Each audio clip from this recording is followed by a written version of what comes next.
അറിയാമോ? അറിയത്തില്ലെങ്കിൽ ഞങ്ങൾ പറഞ്ഞുതരാം മലയാക്കി. നിനക്കറിയാമോ? അറിയാം, ചെറുതായിട്ട്. How many bones are in the adult human body?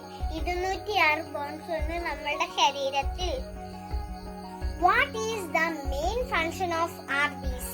Carry oxygen. RBC യുടെ ഫംഗ്ഷൻ ക്യാരി ഓക്സിജൻ ആണ്. Which part of the brain control balance and coordination? Cerebellum. Cerebellum ആണ് നമ്മുടെ ബ്രെയിനിനെ കൺട്രോൾ, ബാലൻസ് ആൻഡ് കോർഡിനേഷൻ ചെയ്യുന്നത്. What is the normal pH of the blood? അറിയില്ല. 7.35 അല്ലെങ്കിൽ 7.45. What is the hardest part of the body? അറിയില്ല. നമ്മുടെ hardest part of the body എന്ന് പറയുന്നത് നമ്മുടെ പല്ലിന്റെ ഇനാമിനാണ്.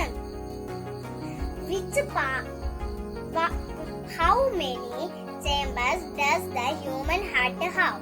4. നമ്മുടെ ഹ്യൂമൻ ബോഡിയിലെ ഹാർട്ടിന് 4 ചേമ്പേഴ്സ് ഉണ്ട്.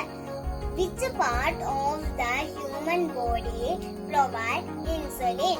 അറിയില്ല. പാൻക്രിയാസ് ആണ് നമ്മുടെ ബോഡിയിൽ പ്രൊവൈഡ് ഇൻസുലിൻ ചെയ്യുന്നത്.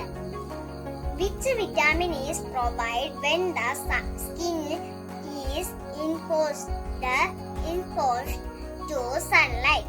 Vitamin D. വിറ്റാമിൻ ഡി ആണ് നമ്മുടെ ഹ്യൂമൻ ബോഡിയിൽ സൺലൈറ്റിൽ നിന്ന് രക്ഷിക്കുന്നത്. Where into the human body located femur bones? ലെഗിലാണ് നമ്മുടെ ഫീമർ ബോൺ ലൊക്കേറ്റ് ചെയ്യുന്നത്.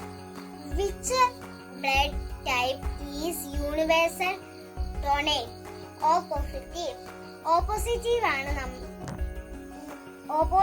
ആണ് നമ്മുടെ ബ്ലഡിലെ യൂണിവേഴ്സൽ ഡോണർ. അപ്പൊ ഇത്രയുള്ള നമ്മുടെ ഇന്നത്തെ വീഡിയോ. പുതിയൊരു വീഡിയോ ആയിട്ട് ഞങ്ങൾ വീണ്ടും വരും. Bye bye.